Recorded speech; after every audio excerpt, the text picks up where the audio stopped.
Ce qui montre qu'il existe une tonne de tests cliniques, mais en réalité, quand on regarde dans la littérature, lesquels sont réellement fiables pour identifier une structure à l'origine de la douleur, on se rend compte qu'en fait, il y en a très très peu. Donc en fait, je fais pas rien et je fais pas n'importe quoi non plus. Je fais pas un truc random, aléatoire ou la même chose à tout le monde.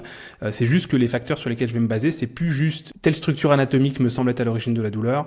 C'est plutôt comment la personne elle bouge, qu'est-ce qui lui fait mal et quels sont les facteurs qui peuvent être impliqués dans cette douleur et sur lesquels on peut agir, quoi. Dans la littérature scientifique, on voit pas de nette supériorité des techniques avec craquement versus des techniques sans craquement. C'est juste des outils un peu différents et je pense que là, le facteur attente des patients est vraiment super important. En tout cas, il y a une chose qui est sûre, c'est que éviter un mouvement, éviter de solliciter une zone, ça nous a jamais aidé à être plus apte à gérer ce mouvement. Est-ce qu'on fait que distraire les patients le temps que la nature le guérit ? C'est un peu provoque comme remarque, mais l'évolution naturelle de la maladie fait que la plupart des trucs finissent par passer seuls. 2014, Artus et collaborateurs qui montrent que dans les essais contrôlés randomisés, quand les gens ont des douleurs lombaires, et ben en fait, quels que soient les protocoles de traitement qu'on leur propose, les gens vont mieux. Hey, salut à toutes et à tous et bienvenue dans ce nouvel épisode d'Entendons. Aujourd'hui, j'ai le plaisir d'accueillir Pierre-Élie Bernard qui est ostéopathe et qui a une affinité particulière envers la prise en charge de la douleur. Bon du coup, on va parler de quoi ? De douleur, d'éducation thérapeutique, de dos rond, de croyances gravitant autour de nos métiers respectifs, du besoin de poser un diagnostic ou non pour mieux traiter le patient qui est en face de nous et bien d'autres choses encore. Allez, bon épisode. Ah, et avant que l'épisode commence, petit rappel sur ce qu'est Entendons. C'est simplement un podcast que tu vas pouvoir retrouver sur différentes plateformes d'écoute, Deezer, Apple Podcasts, Spotify, même YouTube en format vidéo et qui a pour but au final de te partager des échanges entre experts et expertes dans leur domaine sur des sujets divers et variés gravitant autour de la kiné, mais pas que. Mais sur ce, ne perdons pas une minute et place à l'épisode. Let's go. Et salut Pierre-Élie, écoute, merci d'être avec nous pour ce nouvel épisode d'Entendons. Voilà, est-ce que avant qu'on commence cet épisode, tu pourrais te présenter pour celles et ceux qui ne te connaîtraient pas ? Bonjour Augustin, merci pour l'invitation. Alors, je m'appelle Pierre-Élie Bernard, je suis ostéopathe depuis un peu plus de 12 ans, avec la particularité que j'essaye de pratiquer en accord avec les données de la science. Je dis la particularité parce que ça va pas forcément de soi quand on est ostéo, étant donné les modèles historiques d'ostéopathie qui sont un petit peu aujourd'hui discutables. Je pense qu'on pourra en discuter. Et donc j'essaie de pratiquer donc avec une approche EBP, on va dire, l'Evidence-Based Practice, et je fais de la vulgarisation sur YouTube puis sur Instagram depuis quelques années, sur une chaîne que j'ai appelée Les Chroniques de la douleur, parce que je parle principalement de douleur, de comment ça fonctionne, de qu'est-ce qu'on peut faire pour l'améliorer, parce qu'on a quand même, dans le grand public, on va dire, on peut avoir encore une vision un petit peu old school de la douleur, et donc on peut avoir tendance à avoir une approche pour la prendre en charge qui est peut-être pas forcément adaptée. Et je parle donc du coup de douleur et je parle aussi d'applications en rapport avec le sport parce que je me suis formé sur la prise en charge de sportifs. Je pratique moi-même un peu de sport à très petit niveau et je suis formateur depuis quelques années. D'abord, j'ai formé dans une école de personal trainer, donc c'est-à-dire que j'ai formé des personal trainers à la base sur des sciences fondamentale, physiologie, anatomie, puis sur comment on peut adapter l'entraînement d'un sportif qui a des douleurs. Et j'ai fini par proposer cette formation en ligne, qui est suivie principalement aujourd'hui par des ostéos, des chiro et des kinés, sur comment on peut accompagner des sportifs qui ont des douleurs en se basant sur les données actuelles de la science. Ok, donc pas mal de choses, c'est cool. C'est pour ça que je trouvais ça hyper intéressant de t'avoir aujourd'hui et je te remercie d'être là parce que je pense que tu as vraiment un chouette parcours et tout ce que tu abordes, notamment sur ton compte Instagram, etc. Je trouve ça hyper intéressant. Donc, j'invite à tous ceux même qui nous écoutent à venir te suivre. On mettra le nom de ton Insta dans la description du podcast. Écoute, pour débuter ce podcast, j'aimerais partir d'une phrase, parce que j'ai parcouru un petit peu ton compte, partir d'une phrase, d'une question au final que tu as partagée sur ton compte Instagram, que je trouvais assez intéressante et interpellante même. C'est-à-dire, la phrase c'est la suivante, c'est « Doit-on poser un diagnostic pour soigner le mal de dos ?» Alors, est-ce que tu pourrais nous expliquer un peu ce que tu sous-entends dans cette question et au final ce que tu en penses ? C'est une grosse question, mais... Oui. Oui, tout à fait. Alors, il y a un truc... À toi l'honneur. Je pense qu'il faut commencer par la base, c'est-à-dire que le premier objectif quand on est soignant, que ce soit kiné ou ostéo, le premier objectif c'est déjà de ne pas faire de mal à nos patients, primum non nocere comme disent les médecins. Donc avant tout ne pas nuire. Donc quand on soigne un patient qui a des douleurs lombaires, et c'est particulièrement le cas en ostéo vu qu'on est des praticiens de première intention, des patients peuvent venir nous voir sans être passés par le médecin d'abord. il faut s'assurer que le symptôme, le mal de dos, n'est pas le signe d'une pathologie sous-jacente qui nécessiterait une prise en charge médicale. Donc en fait, on va chercher des red flags, des drapeaux rouges, des signes qui peuvent suggérer qu'il y a une pathologie derrière. Mais ça, c'est pas un diagnostic en soi, parce que nous, on pose pas de diagnostic. C'est-à-dire que si la personne elle a mal au dos et qu'elle a de la fièvre, ça va pas me suffire pour poser un diagnostic de pyélonéphrite ou d'infection du disque, de spondylodicite, cherchez le mot. S'il y a s'il y a des signes de douleur inflammatoire, ça va pas suffire non plus pour poser un diagnostic. Le seul truc, c'est que je vais chercher s'il y a effectivement des éléments qui me font penser qu'il faut creuser au niveau médical. Ça, on est d'accord. Maintenant, une fois qu'on a écarté ça, parce que là, dans ces cas-là, on n'est pas dans une lombalgie commune, on est dans une lombalgie spécifique, en l'occurrence. Une fois qu'on a écarté ces trucs-là et qu'on semble être dans ce qu'on appelle une lombalgie commune, la question, c'est est-ce qu'on a besoin d'identifier clairement une structure anatomique qui est à l'origine de la douleur ou à l'origine de la nociception pour soulager la personne. Parce que moi, c'est ce qu'on m'a enseigné quand j'étais étudiant ostéo. On nous enseignait à aller trouver l'origine de la douleur. C'est le fameux truc, hein, les ostéos, ils trouvent l'origine de la douleur. Donc, est-ce que c'est L3, L4 à gauche? Est-ce que c'est le psoas? Est-ce que c'est la sacro-iliaque? Et c'est ce qu'on nous enseignait. La question qu'on peut se poser, c'est est-ce que ça a un réel intérêt? Et déjà, est-ce que c'est réellement possible, en fait? Parce que je sais pas si tu as déjà vu, il y a des fois des images un peu humoristiques où on voit un énorme bouquin où il y a écrit ça c'est la liste de tous les tests cliniques qu'on nous apprend en formation. Après tu vois un bouquin qui est beaucoup plus petit où il y a écrit ça c'est ceux qu'on utilise vraiment en consultation. Et après tu as genre une feuille de papier où il y a écrit ça c'est celles pour lesquelles on a réellement des preuves de fiabilité de ces tests-là. Je sais pas si tu as déjà vu cette image-là. Bon, sorry, le podcast était un petit peu en train de bugger, donc on a dû faire une petite coupure. Mais voilà. Je te laisse reprendre là où tu étais, Pierre-Élie. Du coup, tu nous parlais de cette espèce de graphique où tu peux répéter, juste revenir un petit peu là-dessus, juste comme ça, on repart sur la même base. Ouais, donc c'est une image que j'avais vue. Je me demande si c'était pas Adam Meakins qui l'avait partagé, qui est un physio anglais, où il y avait donc un énorme bouquin avec écrit la liste de tous les tests cliniques que j'apprends en formation. Ensuite, il y avait un bouquin beaucoup plus petit qui indiquait les tests cliniques que j'utilise en pratique, et il y avait une feuille toute simple en indiquant les tests cliniques pour lesquels on a réellement des preuves de fiabilité, en fait. Ce qui montre qu'il existe une tonne de tests cliniques, mais en réalité, quand on regarde de la littérature, lesquels sont réellement fiables pour identifier une structure à l'origine de la douleur, on se rend compte qu'en fait, il y en a très très peu. Et donc, il y a beaucoup de tests qui nous donnent au final pas forcément des informations très fiables. Et c'est là la première question, c'est avant de se dire est-ce qu'on doit identifier une structure à l'origine de la douleur, la première question c'est est-ce qu'on peut le faire en fait. Et à ma connaissance, mis à part sur certaines structures spécifiques comme par exemple la sacro-iliaque où il y a le cluster de Laslett de mémoire, qui est un ensemble de tests qui permet de donner une probabilité plutôt importante de dire oui, il y a des chances pour que la sacro-iliaque soit une source de nociception, soit à l'origine de la douleur. Mis à part ces cas-là, à ma connaissance, on ne dispose pas de tests cliniques qui soient extrêmement précis, extrêmement fiables pour affirmer avec certitude la douleur, elle vient tout pile de cet endroit-là. Donc, si déjà de base, on n'a pas des outils suffisamment fiables pour poser ce diagnostic, on peut se poser la question, est-ce que tout le reste est vraiment pertinent en fait ? Voilà, ça c'est déjà la première base. Ensuite, deuxième question qu'on peut se poser, c'est est-ce que ça change vraiment quelque chose au traitement ? Parce que si j'identifie que la douleur, elle vient de L3, L4 à gauche, est-ce que ça va vraiment être utile dans mon traitement ? Alors on pourrait dire oui, parce que ça va permettre de proposer un traitement qui est beaucoup plus ciblé sur l'origine de la douleur.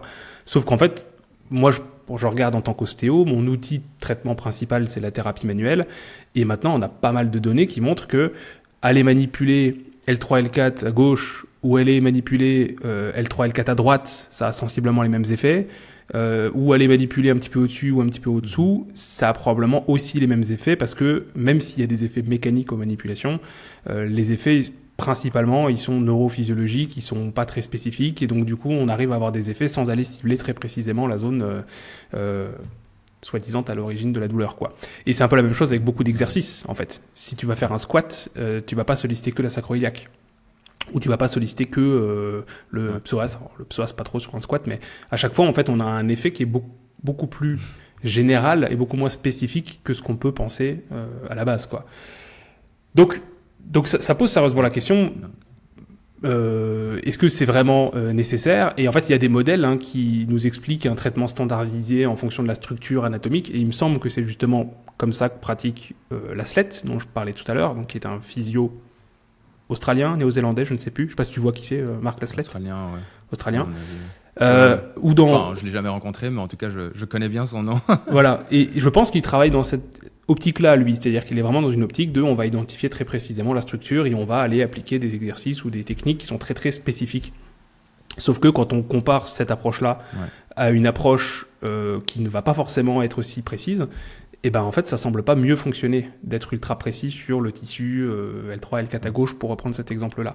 Et pour donner un exemple dans le milieu du sport, donc moi je fais de la force athlétique à un niveau vraiment débutant, mais dans le milieu de la force athlétique et de la musculation, il y a par exemple souvent le nom de Stuart McGill qui est répété, un moustachu, moustache blanche, je ne sais pas si tu vois la tête qu'il a, c'est un Canadien lui. Ouais. Et lui, il a vraiment cette approche-là d'être ultra précis dans le diagnostic pour pouvoir proposer un traitement ultra précis. Et ce qui fait qu'il y a souvent cette idée-là aussi dans le milieu du sport il faut être ultra précis dans la façon dont on bouge, etc. Sauf que, encore une fois, on n'a pas de preuve que cette approche-là soit plus efficace qu'une approche autre, qui soit, pour laquelle on ne va pas poser un diagnostic précis tissulaire, quoi. Du coup, je parle beaucoup, n'hésite pas à m'interrompre et à rebondir dans ce que je dis. Ah ouais, mais t'inquiète, c'est parfait. Et moi, je trouve que j'adore laisser parler les invités aussi quand c'est des invités qui comme toi là, voilà, c'est hyper intéressant tout ce que tu dis. Et donc, bah voilà, je pense que parfois il faut savoir laisser parler aussi et sans interrompre. Et je pense que ça c'est important. Mais tu vois, tu parlais de rebondir, ben justement ici. Moi, je suis totalement d'accord avec toi. Bon, du coup, ça va être moins intéressant que si je partais dans un gros débat avec toi sur ça. Mais pour le coup, je suis vraiment hyper d'accord avec toi sur tout cet aspect spécifique, etc., qui n'est peut-être pas aussi important que l'on nous l'a fait croire. Mais je me mets à la place de jeunes praticiens, dont je fais partie d'ailleurs, qui, du coup, on est en droit de se dire, mais ok, mais qu'est-ce qu'on fait alors, tu vois, genre, se dire, ok, on ne doit pas spécialement être spécifique, mais du coup, jusqu'à quel point on peut faire presque... Là, j'exagère volontairement, mais n'importe quoi, et ça fonctionnera, tu vois, que ce soit au niveau des manipulations. Ce serait intéressant d'avoir ton avis là-dessus, parce que aussi, tu es ostéo, et donc, t'es, je pense, plus en contact avec tout ce qui est manuel que moi en tant que kiné, ou en tout cas, ça fait plus partie de ta pratique. Et donc, comment définir, en fait, ce truc de, je fais pas n'importe quoi non plus, mais à la fois, tout semble fonctionner, ou rien ne semble fonctionner mieux que quelque chose d'autre. Donc, tu vois, comment toi tu gères ça au final en pratique et en clinique? Ça a été un long cheminement, parce que, comme je dis, ça fait 12 ans que je bosse, et quand je vois comment j'ai bossé les premières années, c'est pas comme je bosse aujourd'hui. J'ai un petit peu shifté, on va dire, de cette approche très tissu centrée sur le tissu et sur l'origine nociceptive de la douleur, et je suis allé vers un modèle qui est un peu plus... je dirais biopsychosocial. Ça veut dire que je ne nie pas la nociception, évidemment. Il y a des facteurs nociceptifs qui vont avoir une influence dans certains types de douleurs. Et en fait, en consultation, moi, je cherche quand même à reproduire la douleur de mes patients, avec leur accord, évidemment. Mais c'est-à-dire que je vais quand même chercher à reproduire la douleur. Donc si quelqu'un a mal au niveau lombaire, je vais quand même essayer de trouver un moyen de redéclencher la douleur. Non plus en me disant, je vais essayer d'identifier très précisément la facette articulaire à l'origine de la douleur, mais en me disant... Ok, l'objectif, c'est déjà que le patient il comprenne que j'ai compris ce qui lui fait mal. Donc pour créer une sorte d'alliance thérapeutique en fait. Parce que si le patient il dit j'ai mal au dos et que moi je vais direct lui toucher les pieds ou la tête, il va se dire mais il est con, il n'a pas compris en fait. Alors peut-être qu'il y en a certains patients qui sont tout à fait ouverts à ce genre de choses, très ostéopathiques, mais j'avoue que c'est quand même, j'ai l'impression que la plupart des patients sont quand même contents qu'on aille inspecter la zone pour laquelle ils viennent consulter et qu'on arrive à dire oui très bien je vois c'est ici que ça vous fait mal. Donc ne serait-ce que pour l'alliance thérapeutique je pense que c'est important. Et la deuxième raison pour laquelle je vais quand même reproduire la douleur, c'est aussi pour faire des tests avant-après. C'est-à-dire qu'en début de séance, on va trouver un truc qui fait mal, et à la fin de la séance, on voit si ça a changé. Et ça peut vachement aider aussi les patients à se dire « Ah oui, effectivement, je sens qu'il y a un changement, c'est cool, très bien. » Est-ce que ça suffit pour régler le problème ensuite? C'est une autre question. Mais au moins, je trouve que ça a cet intérêt-là de voir si ce qu'on a fait a eu une modulation de symptômes au moins à court terme, quoi. Donc, je vais quand même essayer de reproduire la douleur, mais plus avec cette optique de « je vais chercher très précisément la structure à l'origine de la douleur ». Donc ce que je fais, c'est que ça peut être par exemple, je vais me baser sur les mouvements qui déclenchent la douleur. Si la personne elle a mal en se penchant en avant, bah très bien, elle a mal en se penchant en avant. Je peux éventuellement avoir une idée de globalement, par exemple, pencher en avant, la question qu'on peut se poser, c'est est-ce qu'il y a une douleur d'origine discale, ça va dépendre du contexte, etc., de la façon dont la douleur est apparue, et ça peut me donner peut-être des pistes pour expliquer les choses au patient. Mais la plupart du temps, si la personne a mal en se penchant en avant, je vais essayer surtout de trouver des moyens de faire en sorte qu'elle ait moins mal en se penchant en avant, en fait. Que ce soit les muscles, que ce soit articulaire, ou que ce soit peu importe, je vais essayer de trouver des moyens que ça lui fasse moins mal quand elle se penche en avant.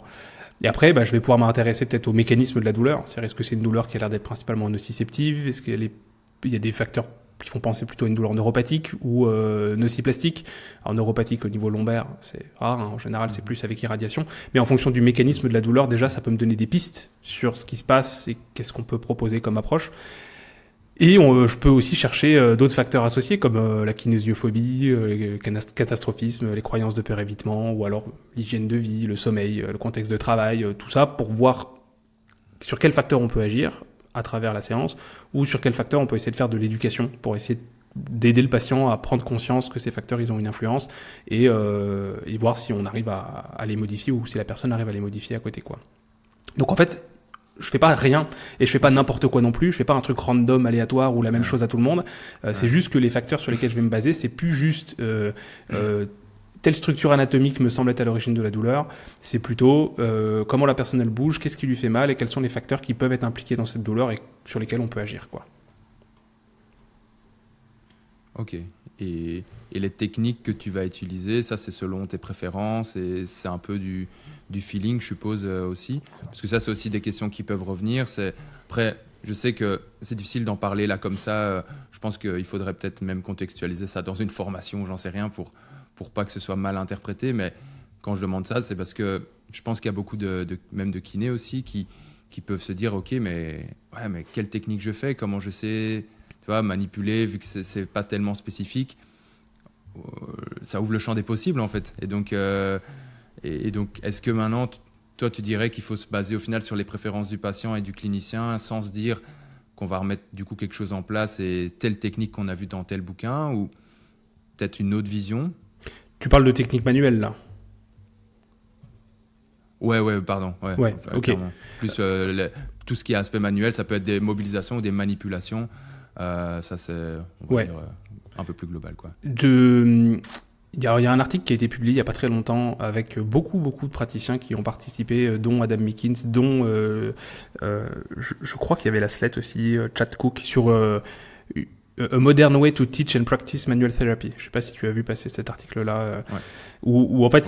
hyper intéressante. Ouais, tout à fait. Et en fait, je trouve ça intéressant parce que ils expliquent que oui, effectivement, la thérapie manuelle, c'est pas la panacée, c'est pas un truc magique comme on peut parfois l'enseigner dans certaines approches un peu traditionnelles de la thérapie manuelle.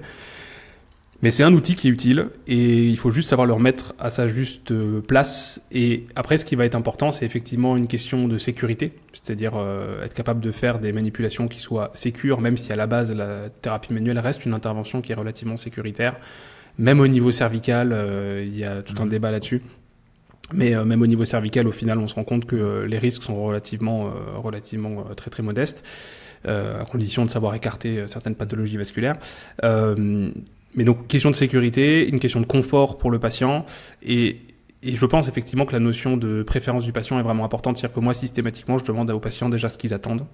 Et en tant qu'ostéo, on peut s'imaginer qu'ils viennent chercher de la thérapie manuelle. C'est souvent le cas, mais pas toujours. Donc je pense qu'il faut faire attention à se dire, c'est pas parce que moi j'ai un tournevis, ou c'est pas parce que moi j'ai un marteau que tous les gens qui viennent me voir sont des clous. Donc c'est pas parce que j'ai comme outil la thérapie manuelle que tout le monde a besoin ou envie de thérapie manuelle. Donc je demande quand même, et ça m'arrive de faire des séances avec très peu, voire pas de thérapie manuelle. Mais ça reste rare, parce que la plupart des gens qui viennent me voir ont quand même cette attente-là. Et après, je demande au niveau des techniques, notamment où il y a un craquement, est-ce que c'est des choses qu'on leur a déjà fait? Comment ils ont réagi? Est-ce que c'est quelque chose pour lesquels ils réagissent bien ou pas, ou au contraire, est-ce qu'ils veulent pas? Et il y a des gens qui disent, moi, j'aime pas que ça craque. Dans ce cas, je ferai pas craquer. Parce que, globalement, dans la littérature scientifique, on voit pas de nette supériorité des techniques avec craquement versus des techniques sans craquement. Et inversement, il n'y a pas de supériorité de technique sans craquement versus avec craquement, c'est juste des outils un peu différents. Et je pense que là, le facteur attente des patients est vraiment super important. Donc si quelqu'un me vient en me disant « Ah, je sens que ça a besoin que ça craque » et que moi je vois qu'il n'y a pas de contre-indication et que la personne est OK, eh ben, on y va quoi, on va faire craquer. À l'inverse, si la personne me dit « Moi, j'aime pas que ça craque », bah OK, on va faire autrement. Voilà. Après, c'est une question de préférence personnelle en tant que praticien aussi. C'est-à-dire qu'on a quand même des techniques avec lesquelles on est plus à l'aise personnellement en tant que praticien. Donc moi, après, je vais privilégier celle-ci à condition que ce soit en accord avec les préférences du patient. Hop, sorry, je m'incruste en plein milieu du podcast, mais promis, ça va pas être très long. C'est simplement pour te rappeler que si tu désires toujours rester à jour à propos des nouvelles connaissances en kinésithérapie, mais également pourquoi pas acquérir de nouvelles compétences également, eh bien, va faire un tour sur fullphysio.com. En fait, c'est très simple. Sur Full Physio, eh bien, c'est plus de 1000 ressources qui vont t'aider dans ta pratique quotidienne de kiné. Ça passe par un logiciel de prescription d'exercices pour tes patients, des modules EBP, des masterclass donnés par les plus grands experts et expertes dans leur domaine respectif de la kiné, mais également des échelles, des scores et même des vidéos de strapping. Bon, je t'avais promis que ce serait pas très long, donc je vais m'arrêter là et je vais surtout te laisser profiter de la suite de l'épisode. Encore 1000 merci pour ton soutien. Ciao. Ouais. D'ailleurs, ils en parlaient dans l'article, ils disaient que c'était selon les préférences du patient, mais aussi celle dans laquelle le praticien se sent à l'aise, parce que je pense que quand tu fais une technique dans laquelle tu te sens à l'aise, le patient va le sentir aussi, que ce soit au niveau de ton toucher thérapeutique, au niveau de la mise en place, etc. Et je pense que c'est important aussi de ne pas se dire allez, je vais faire telle technique parce qu'on m'a dit qu'il fallait absolument faire celle-là pour cette pathologie ou pour cette douleur. Et je pense que c'est important de prendre du recul et je suis content personnellement de voir cette évolution dans la thérapie manuelle. Je trouve que j'ai l'impression qu'on va dans le bon sens en toute humilité parce qu'au final, qui suis-je pour le dire, mais en tout cas, je trouve que ça va dans un sens assez chouette qui ouvre beaucoup plus de liberté et qui est beaucoup moins un peu presque sectaire comparé à même il y a quelques années. Donc moi je trouve que c'est assez chouette comme direction. Ici, tu as parlé de kinésiophobie un petit peu avant, on parlait un petit peu de mal de dos. J'avais écouté un podcast que tu avais fait sur le podcast Biomécanique où vous parliez notamment du fameux débat dos rond. Alors c'est une question que je pose régulièrement à mes invités à qui je pense ça pourrait parler, parce que j'aime beaucoup cette question, parce qu'elle fait débat, et j'aime bien recueillir un petit peu différents avis. Pour ceux ou celles qui nous écoutent, je trouve que c'est intéressant, parce que je pense que c'est un débat qui va encore faire débat pendant des années, donc autant essayer de se faire une idée à partir de plusieurs avis. J'aimerais t'exposer ici 3 arguments qui sont couramment avancés par les personnes défavorables au dos rond, et que toi, ensuite, tu nous exposes un petit peu ton avis là-dessus. Est-ce que tu es d'accord, pas d'accord? Si oui, pourquoi? Sinon, pourquoi? Okay. Alors, le premier argument que j'ai sous les yeux ici, ce serait le dos rond est mauvais car les disques intervertébraux ne peuvent pas s'adapter autant que les autres structures à la charge. Qu'est-ce que tu aimerais répondre à ça? Alors déjà, il faut voir de quoi on parle. Est-ce qu'on parle de portée dos rond dans la vie quotidienne ou est-ce qu'on parle de portée dos rond avec des charges lourdes? Si on parle de la vie quotidienne, je pense que les disques intervertébraux sont suffisamment solides pour être capables de gérer des contraintes de portée dos rond. Et on a quand même pas mal de données qui montrent que sur des charges légères, modérées, en vrai, on s'en fout, quoi. Porte comme tu le sens et si t'es bien en penchant en avant, penche-toi en avant. Ça, on a des données sur la vie quotidienne. Le vrai débat, souvent, il tourne autour des charges plus lourdes, il me semble. Ouais, exactement, c'est ça. Donc, les fameux, on voit de plus en plus des gens soulever 200 kilos en dos rond sur Instagram. Tout à fait. Alors, par rapport à ça, cette notion de disque, la question c'est est-ce que le disque s'adapte moins ou est-ce que le disque s'adapte moins vite? Parce que c'est pas la même chose. S'adapte moins vite, ça veut juste dire qu'il faut plus de temps pour que le disque s'adapte, mais il s'adapte. Est-ce qu'il s'adapte moins? Ça, je serais curieux de voir sur quoi on se base pour dire ça. Si des gens disent ça, sur quoi ils se basent pour le dire? Parce que on sait qu'il s'adapte moins vite parce c'est une structure qui est peu vascularisée. Qui est vascularisée, mais qui est peu vascularisée. Donc, du coup, ça met du temps. Et il y a notamment une étude qui avait été faite, attends voir, j'ai la référence juste ici, 2020, Owen et collaborateurs, où ils avaient fait un programme d'exercice spécifique pour renforcer le disque intervertébral. Et ils avaient vu qu'au bout de 6 mois, il n'y avait pas de modification visible à l'imagerie. Ce qui montre qu'effectivement, même en ayant un programme spécifique là-dessus, en 6 mois, c'était pas visible à l'imagerie. Alors, est-ce que visible à l'imagerie, ça veut dire qu'il s'est rien passé ? Je sais pas. En tout cas, je sais que dans cette étude-là, c'était des patients qui avaient des douleurs lombaires chroniques, non spécifiques, et même si visuellement il se passait rien au niveau de l'imagerie, les gens avaient moins mal quand même. Donc c'est quand même intéressant. C'est-à-dire qu'il se passe quand même des choses, pas forcément au niveau structurel, mais il se passe des choses au niveau de la douleur. Donc on sait effectivement que d'un point de vue structurel, ça met du temps. Par contre, sur le long terme, on sait que des adaptations au niveau du disque, elles sont possibles. Et il y a notamment des études qui montrent qu'il y a une association entre certaines activités physiques, notamment la course à pied, et le fait qu'il y a un renforcement des disques intervertébraux. Alors, c'est pas des études qui permettent de mettre un lien de causalité, mais ça montre qu'il y a une association quand même entre le volume de course et, il me semble que c'était l'épaisseur des disques intervertébraux. Et c'est une association positive, hein, c'est-à-dire que les gens couraient, ils avaient des disques intervertébraux qui étaient plus balèzes. Ce qui va déjà un peu à l'encontre de ce que beaucoup de gens peuvent s'imaginer de « Ah mais oui, mais ça tasse ». Bah non, a priori non. Et quand on regarde chez des gens qui portent des charges très lourdes, parce que c'est pas encore la même chose, hein, avoir des impacts répétés du poids de corps, c'est pas la même chose que de porter des charges très très lourdes. Quand on regarde des gens qui portent des charges très très lourdes, on se rend compte que les powerlifters, donc les gens qui font de la force athlétique, qui portent des charges de 300, 400 kilos, voire plus, en fait, ils sont capables de supporter des contraintes qui sont juste phénoménales, sans se faire de hernie ou sans se blesser plus que dans d'autres sports. D'ailleurs, le taux de blessure est quand même assez bas dans ces sports-là, ce qui, quand même, interpelle un petit peu. On se dit, c'est surprenant, quoi. Voilà, c'est surprenant. En tout cas, il y a une chose qui est sûre, c'est que éviter un mouvement, éviter de solliciter une zone, ça nous a jamais aidé à être plus apte à gérer ce mouvement. Donc, si on évite à tout prix de porter en ayant le dos rond, ça ne nous permettra pas de mieux gérer cette position-là. Or, quand on porte des charges lourdes, notamment en force athlétique, on le sait, quoi qu'il arrive, on est sur des degrés de flexion qui sont très importants. C'est-à-dire que ça a été testé en labo de biomécanique sur des gens qui sont expérimentés, donc qui ont quand même une maîtrise du mouvement, une maîtrise technique importante. Ils vont jusqu'à 75 à 90% de la flexion max au niveau lombaire sur des soulevés de terre. Donc, une flexion quand même très importante, quoi qu'il arrive. Donc, la question, c'est, de toute façon, c'est inévitable. Est-ce que le mieux, ça serait pas justement de s'y préparer, en fait ? Voilà. Ouais, c'est vrai qu'on parle souvent en plus de dos rond, de dos, garder son dos droit, etc., dans des mouvements de force athlée, etc. Et donc, c'est interpellant ce que tu dis ici, c'est-à-dire qu'en fait, même dans ce paradigme de dire...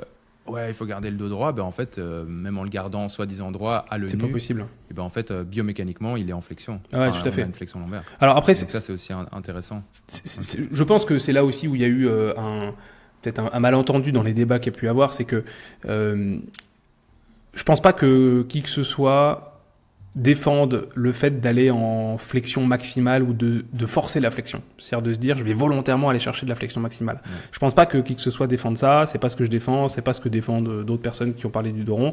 Ce qu'on dit, c'est juste que, en fait, la flexion, c'est juste un mouvement fonctionnel qui est inévitable et de toute façon, on va en faire. Donc, peut-être que c'est acceptable d'avoir un certain degré de flexion qui peut être assez important, mais le meilleur moyen de pas se blesser, c'est encore de s'y préparer, quoi. Et de toute façon, la zone neutre, la position neutre, c'est illusoire, en fait. Dès qu'on porte une charge, on est très très très loin de la zone neutre, de la position neutre dans laquelle il y aurait un minimum de contraintes sur les structures ligamentaires ou discales, quoi. C'est pas possible, en fait.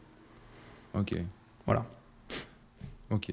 Et du coup, si on rebondit là-dessus, on se dit, ok, la flexion, on peut pas vraiment l'éviter, mais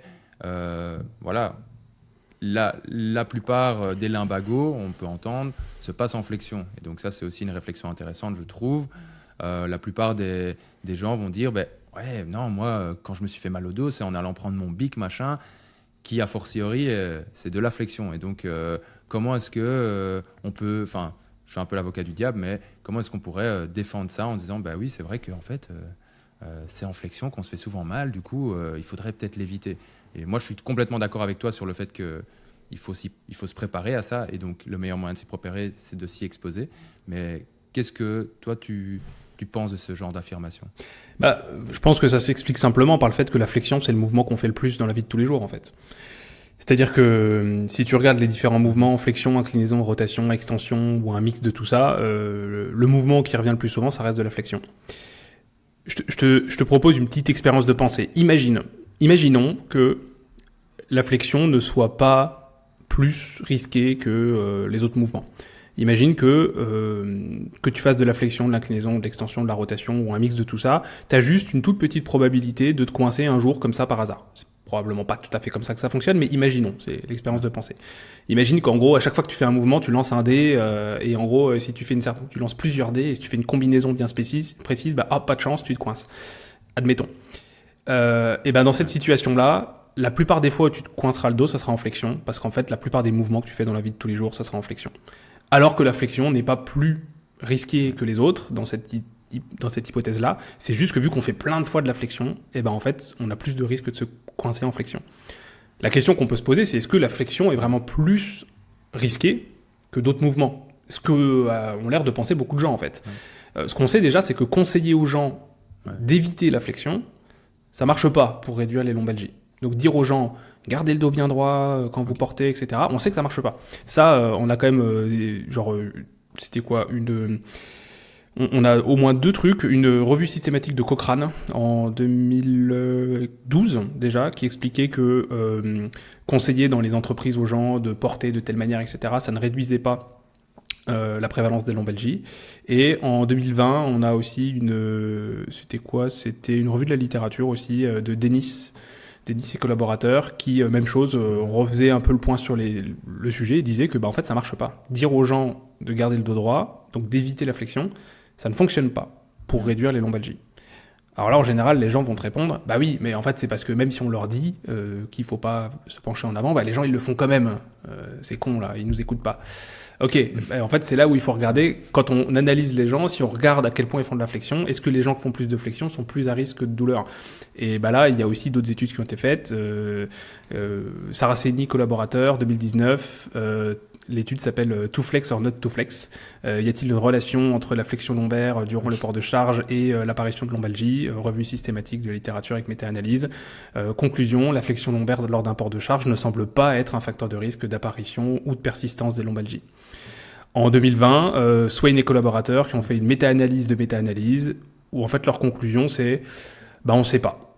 En fait, on n'est pas sûr. Donc en fait, actuellement, avec ces données-là, on ne peut pas affirmer que porter avec le dos rond soit plus source de lombalgie. Ça, c'est des études qui ont été faites sur des charges légères ou modérées, parce que c'est rare qu'on prenne des gens et qu'on leur demande de soulever 150 kg. Parce que, a priori, il faut quand même faire un sport spécifique pour porter ce genre de choses. Mais en tout cas, dans les entreprises, etc., ça semble pas être un facteur de risque. En tout cas, on ne peut pas l'affirmer que ce soit un facteur de risque. Voilà. Ouais, ok. Donc c'est au moins, mais c'est intéressant ce que tu dis parce qu'au final tu cites aussi pas mal d'études, etc. Et je trouve ça intéressant parce que ça appuie un petit peu aussi ce que tu dis.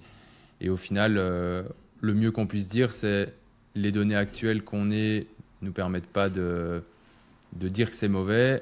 Et pour le soulevé de terre dos rond à 300 kg, là en fait j'ai l'impression qu'on n'a même pas de données en fait. Donc parce que comme tu dis, c'est une population très spécifique. Donc, avant de soulever 200 kg en dos rond, faut y aller. Hein. Non, en fait, j'ai envie de dire, dès que tu soulèves 200 kg, tu es quasiment obligé d'avoir une flexion qui est très importante, de toute façon. Que tu t'en rendes compte ou pas, tu as de la flexion. Ouais. Donc, en fait, comme je dis, quand c'est testé avec des appareils plutôt fiables en labo de biomécanique, on se rend compte qu'il y a une flexion qui est très importante, qui est largement au-delà de la zone neutre celle qu'on est censé rester.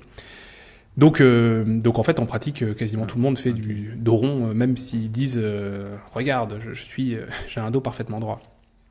Et surtout, en fait, la raison pour laquelle on est quasiment obligé d'y aller, c'est parce qu'en fait, on est plus fort comme ça. On a aussi des données qui montrent que, alors là, j'ai plus la référence, mais je pourrais te la ressortir, où ils avaient demandé à des gens de faire un effort de tirage maximal. Donc, en fait, ils étaient en position de soulevé de terre, où ils tiraient sur un appareil qui devait mesurer la force, et ils leur demandaient de se mettre en position de lordose, en position neutre ou en position fléchie, avec le dos arrondi. Et en fait, là où ils étaient le plus fort, c'est avec le dos arrondi. Donc, en fait, c'est plutôt logique que lorsqu'on essaie de faire un effort maximal ou pas loin d'être maximal quand on fait un soulevé de terre lourd, c'est plutôt logique qu'on ait tendance à se mettre dans avec une certaine forme de flexion en fait. Et certains vont te dire Certains du milieu vont te dire ah bah oui mais à l'entraînement faut surtout pas le faire, tu restes en zone neutre, etc. Et le jour où t'es en compète, bah si tu te dis tant pis je tente le tout pour le coup, le tout pour le tout et je me mets en flexion, bah en gros je fais ma perf mais je risque de le payer après. Bah moi je dis c'est une mauvaise idée en fait, parce que si tu changes ta technique le jour où tu essaies de faire un max, oui t'as des risques de te blesser. Pas parce que la technique est mauvaise, mais juste parce qu'en fait tu vas solliciter tes tissus d'une manière à laquelle tu t'es pas habitué. Alors que si tu t'entraînes comme ça et que tu laisses suffisamment de temps et de récup, parce que c'est ça aussi, il faut du temps de récup entre les entraînements, et ben en fait, il y a de fortes chances pour que ton corps s'y adapte. Voilà, c'est un peu l'idée. Ouais. Ok. Non, hyper intéressant. Et troisième point, alors bon, on en a un peu parlé là au final, donc j'ai même hésité à me dire, bon, est-ce qu'on passe ce point ou pas, mais c'est, on peut lire aussi, on peut entendre parfois certaines personnes avancer le fait que en flexion, biomécaniquement, en fait, tout simplement, eh bien, en fait, le disque part vers l'arrière et donc ça, c'est problématique parce que c'est plus sujet à créer après des phénomènes, on va dire, compressifs, que ce soit au niveau radiculaire, etc. Est-ce que toi, tu as des données qui corroborent ça ou est-ce que, au final, c'est aussi quelque chose sur lequel on se base mais qui n'est pas spécialement avancé dans la littérature, selon toi ? C'est une bonne question. Est-ce que... En fait, il y a eu un... Tu parlais de biomécanique podcast. Il y avait eu un podcast justement avec Jean-Philippe Deneville, qui est kinésithérapeute et qui a fait une thèse sur la biomécanique du disque et qui a parlé de ce sujet-là. C'est moi qui avais proposé à Jérôme de Biomécanique Podcast. Je lui avais suggéré d'inviter Jean-Philippe Deneville parce qu'il a des connaissances et des compétences que j'ai pas sur le sujet. Ce qu'il explique dans ce podcast qui dure 2h34, si vous ne l'avez pas écouté, je vous invite à le faire, si vous avez 2h34 devant vous, ou 2h40, je sais plus. Ce qu'il explique dans ce truc-là, c'est qu'en fait, en laboratoire, effectivement, on se rend compte que flexion plus charge, c'est effectivement... Flexion lombaire plus charge, c'est des facteurs qui vont favoriser les hernies discales. En laboratoire, sur modèle cadavérique, quand on fait des dizaines de milliers de mouvements d'affilée. Donc oui, sauf que on est en laboratoire sur modèle cadavérique sur des dizaines de mouvements d'affilée. Donc en fait, on est quand même relativement loin des conditions de la vie réelle où il y a une adaptation tissulaire qui est possible. C'est rare qu'on fasse des dizaines de milliers de mouvements d'affilée. Souvent, il y a un temps de récup, un temps d'adaptation tissulaire, etc., qu'on ne peut par définition pas avoir sur cadavre. Dans la vraie vie, quand on regarde en fait ces données-là, si ces données-là étaient transposables à la vie réelle, n'importe qui fait de la force athlétique ou de l'haltérophilie se ferait une hernie discale dans sa première année de pratique. Parce que, comme je dis là, dans les études, c'était genre 20 000 mouvements, voire même moins. Si tu rajoutes de la flexion, c'était genre au bout de 3600 cycles, ça provoquait des lésions discales. Dans une année de pratique d'haltérophilie, un haltérophile va faire entre 20 et 25 000 mouvements en charge sur l'année. Donc en fait, si ces trucs étaient vraiment transposables, toute personne qui fait de l'haltérophilie aurait une hernie discale au bout de 3 à 12 mois, quoi. Ce qui n'est heureusement pas le cas. Donc dans la vraie vie, en fait, ce qu'on voit, c'est que les facteurs principaux qui favorisent les hernies discales, c'est la génétique, ça on n'y peut rien. Merci papa, merci maman. C'est l'âge, ça on n'y peut rien non plus. Ouais. Et c'est la sédentarité. La sédentarité, ça on y peut quelque chose. Et donc on sait que déjà, porter des charges, ça sera probablement, si c'est fait de manière intelligente, progressive, régulière, etc., ça sera probablement plus protecteur pour le disque que de rester dans son canapé, quoi. Voilà. Après, on sait aussi que les hernies se déclenchent en majorité sans qu'on sache pourquoi, sans port de charge. Ça aussi, c'est un truc qui avait été, une étude qui avait été faite. C'était Suri et collaborateurs, 2010. Quels sont les inciting events associated with lumbar disc herniation? Donc en gros, quels sont les événements qui semblent avoir déclenché une hernie discale. Et en fait, dans l'immense majorité des cas, en fait, ça apparaît sans qu'il y ait de port de charge ou sans qu'on sache trop pourquoi.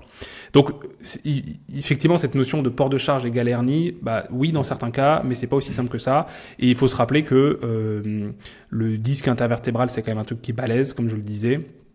Que cette notion de ça part vers l'arrière, alors déjà le disque ne se déplace pas à proprement parler, c'est-à-dire que ça peut être un abus de langage qui peut venir de l'anglais où il parle de slipped disc, donc comme si le disque avait glissé, c'était déplacé. C'est pas trop un terme qu'on utilise en français parce que c'est faux en fait. On sait que c'est le noyau pulpeux qui a tendance à aller vers l'arrière, mais il est retenu par les anneaux fibreux qui sont quand même plutôt balèzes. Et on sait que lorsqu'on met de la flexion sur un disque sain, le noyau va vers l'arrière, les anneaux fibreux ont tendance à s'étirer légèrement vers l'arrière, et c'est là où on peut se dire une structure qui s'étire, donc qui s'affine, et une pression qui augmente dessus, ça peut être problématique. Sauf que on a des données, alors là aussi c'est du laboratoire, je crois, faudra que je le vérifie, mais on a des données qui montrent que ce type de stimulation peut avoir une réponse anabolique, peut provoquer une réponse anabolique cellulaire. C'est-à-dire qu'en fait, ce genre de contrainte-là, de flexion, noyau qui part vers l'arrière sur l'anneau fibreux, ça peut créer du tissu. Ça, c'est un truc qui est notamment dans l'étude...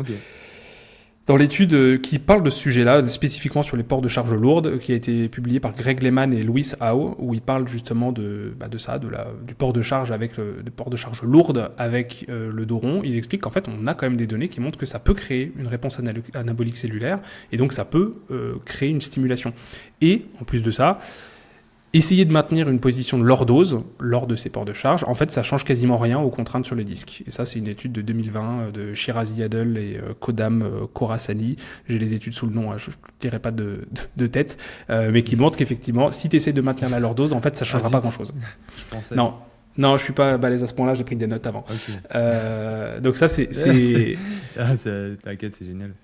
Donc voilà, le fait de maintenir la position de lordose, ça changera quasiment rien sur les types de contraintes sur le disque à ce niveau-là. Donc en fait, si t'es mieux en position lordose entre guillemets, très bien, pas de problème. Je dis pas que c'est mauvais. Je dis pas que c'est mauvais de faire un soulevé de terre avec le dos droit ou de porter une charge avec le dos droit.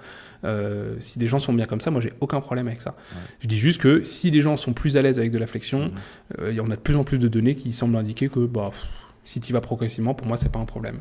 Et cet article-là de Greg Lehman et Louis Howe, je trouve qu'il résume vraiment bien les données qu'on a aujourd'hui sur le sujet. Et vu qu'il est en anglais et que plein de gens ne lisent pas forcément l'anglais, j'en avais fait une traduction quasi littérale sur un blog que j'ai créé. Je pourrais te mettre le lien, donc pour ceux que ça intéresse, ça sera en français du coup. Carrément. Où ça retrace justement les différents arguments avec les liens vers toutes les études qui expliquent pourquoi, en gros, leur conclusion, c'est... en gros, c'est beaucoup le coach qui va, en cas de préparation physique, c'est beaucoup le coach qui va être capable d'adapter aussi en fonction des préférences de l'athlète. Mais porter des charges lourdes avec un niveau de flexion qui est relativement important, ça semble être une option parmi d'autres qui peut être utile dans certaines situations. Voilà, je te mettrai le lien pour ceux que ça intéresse. Ok. De toute façon, on en revient tout le temps un petit peu à la même conclusion, c'est-à-dire la vérité se trouve plutôt dans la nuance que dans les avis purement et durement tranchés. Donc, et c'est ça que j'aime bien ici dans le discours que tu as, c'est que voilà, c'est assez nuancé et je trouve ça assez chouette. Et aussi rappeler qu'il y a beaucoup d'études qui sont faites sur des cadavres et qui sont... Du coup, il faut toujours faire attention aussi à cette extrapolation qu'on en fait. Parce qu'en fait, une étude sur cadavre, tout comme une étude sur un rat, n'est pas toujours aussi extrapolable qu'on aimerait sur l'humain, en fait, parce qu'on n'est pas des rats, à ce que je sache, même si on partage certains gènes avec eux. Tout comme, heureusement pour nous, on n'est pas mort, mais du coup, on n'a pas les mêmes propriétés viscoélastiques, etc. dans le corps. Ok, trop bien. Écoute, ici... J'aimerais bien qu'on passe un petit peu à un autre sujet, parce que je pense que là, on a bien fait le tour. Enfin, tu as bien fait le tour là pour le coup du sujet. Et sorry de m'imposer encore une fois, mais c'est simplement pour te dire que tu arrives à la fin de cette première partie. Donc en fait, à partir de maintenant, tu l'auras peut-être compris, on a décidé, sur base de vos retours et aussi de notre bon sens, de se dire que les longs épisodes, donc qui duraient plus que 1h30, 2 heures, 2h30 parfois, on a décidé de les scinder en 2 parties. Simplement, ça facilite le parcours des épisodes, parce que quand tu as un épisode de 3 heures et que tu oublies où tu étais, et que tu dois commencer à rechercher où tu étais, etc., ou que Spotify a oublié de notifier ta progression, c'est parfois vachement galère, et ça décourage parfois même de continuer d'écouter le podcast. Donc voilà, simplement, c'est pour te dire que c'est la fin de cette première partie, mais t'inquiète pas, il y a une deuxième partie qui arrive très très bientôt. Et pour ne pas la louper, n'hésite pas à venir nous suivre sur les réseaux, sur Instagram, sur la plateforme d'écoute sur laquelle tu nous écoutes, ou même sur YouTube si tu veux du format vidéo. Allez, on te remercie pour ton soutien et on te dit à très très vite sur Entendons. Ciao. Ah, et avant que tu partes, voilà un petit message simplement pour te remercier, pour vous remercier, parce qu'on espère quand même qu'il y aura plus qu'une personne qui va nous écouter. Mais voilà, pour votre soutien, parce que si vous êtes en train d'écouter ce petit message affectif, c'est que vous avez écouté le podcast en entier ou que vous avez été directement à la fin. Mais dans tous les cas, c'est que vous nous suivez, que vous aimez, j'espère, notre travail.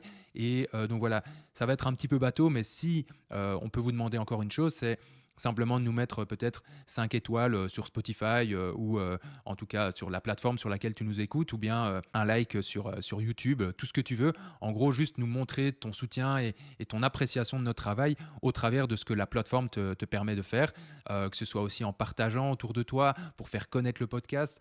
Voilà, c'est vraiment des choses qui... Quand on est auditeur, on ne se rend pas compte. Moi, personnellement, j'écoutais des podcasts avant d'en créer et je ne me rendais pas compte quand ces messages arrivaient. Je me disais, bon, encore une fois, ils nous demandent.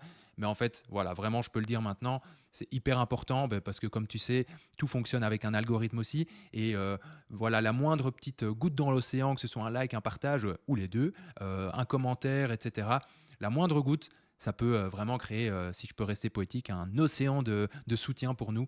Donc voilà, c'était simplement un petit message pour te remercier de prime abord et aussi pour te demander si ça ne te dérange pas de noter ce podcast, si possible avec une bonne note et en tout cas des bonnes étoiles. Ça nous ferait vraiment plaisir. Et à côté de ça, on reste ouvert si tu as des suggestions, si tu as des remarques, s'il y a des choses qui t'ont plu ou pas plu dans le podcast. Vraiment, n'hésite jamais à venir nous en parler. On sera toujours ravis d'écouter tant que les critiques restent constructives, évidemment. Donc voilà. Je ne vais pas te retenir plus longtemps et je te souhaite déjà une bonne journée, une bonne soirée selon le temps où tu nous écoutes et je te dis à très très vite dans tes oreilles. Ciao, ciao.